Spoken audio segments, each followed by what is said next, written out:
shout it from a mountaintop. Could have put it in the New York Times. Could have done it in a field or a municipal bill for the holiest of godly shrines. Silly me for thinking forever that time.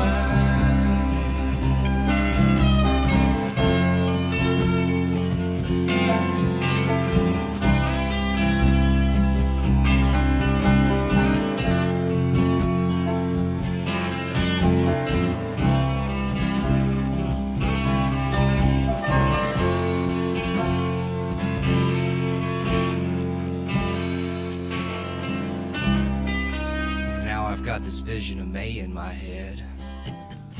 We're down by the water watching the earth rise from the dead. Driving through the Carolinas. The sun is screaming through the windows. I turn to you and this is what is said. I would have shouted from a mountaintop. And you kind of got into my next question. You wrote the one song there, and I think there's at least another one or two more. Two. I wrote 3 tunes on the album. Talk a little about the other ones. Well, the hit, the one that at the time, in 1990. I noticed your gold record, by the way, when I came in. Oh yeah, dozens of fans. So the hit on the album, the one that the broadest population could kind of relate to and sort of understand. At the time in 1993, in Hagerstown, Maryland, Western Maryland, Quad State region, you play a tune out of the old-time Appalachian tradition, like Pretty Polly. People didn't, I don't know about that. Mm-hmm. It was kind of new to a lot of people. Yeah. If there was a tune that more people could have related to in 1993, it would have been Blink of an Eye. That's kind of sort of related to the singer-songwriter tradition, Mm-hmm. And that's kind of what that was. I also wanted a fuller kind of sound. I mean, there's a lot of tracks, individual tracks on that cut. It took the most studio time to kind of put together. And it was a song that I wrote right pretty much parallel to the time that I was thinking about doing this album. Mm-hmm. It was finished by the time I started recording. Steve and I had played it several times. It's the first time Steve heard it. He thought, yeah, that's a good song. George played a great bass line on it. And then Ted, that was interesting. I worked with a guy I went to high school. He had a recording studio in Funkstown, which I thought was kind of cool. I'll record my album in Funkstown. Not Funky Town. Yeah.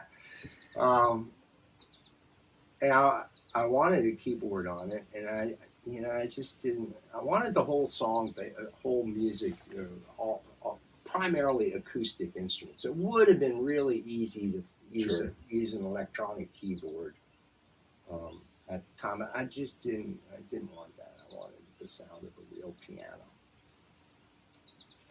So I had another friend that had a very good piano at their home, and I had to talk Mike Sokol, who was into doing field recording. Right. And the homeowner to let us use the piano, and Ted to kind of go. Would you mind letting my friends in your house? Yeah, we're just gonna do some recording. To play your very expensive piano.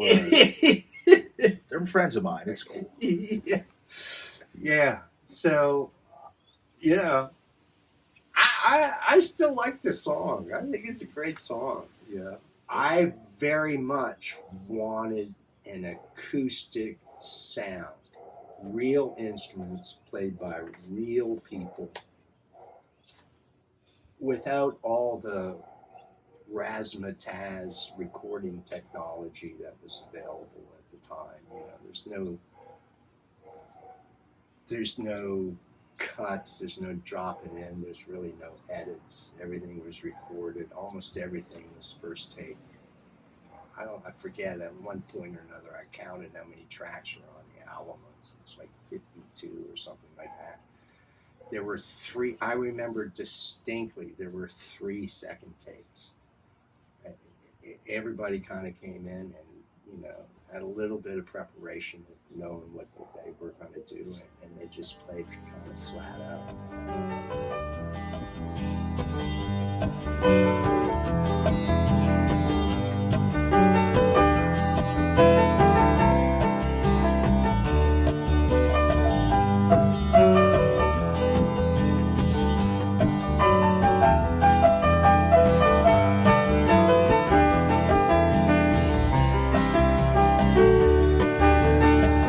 Just a blink of an eye, slip of a tongue, thought left unsaid, that's how the changes come.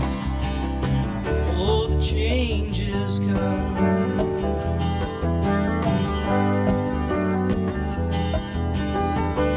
It's been a month or 2,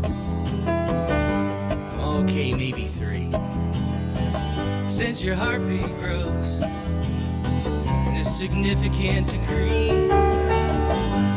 Day after day, it's just try.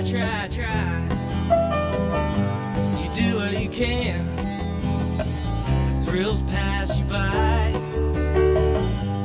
and you've had enough. Throw your hands in the air. You're talking to your beer. You look up, who's standing there? Just blink of an eye, slip of a tongue, a thought left unsaid, that's how the changes come. Oh, the changes come. Blink of an eye, slip of a tongue.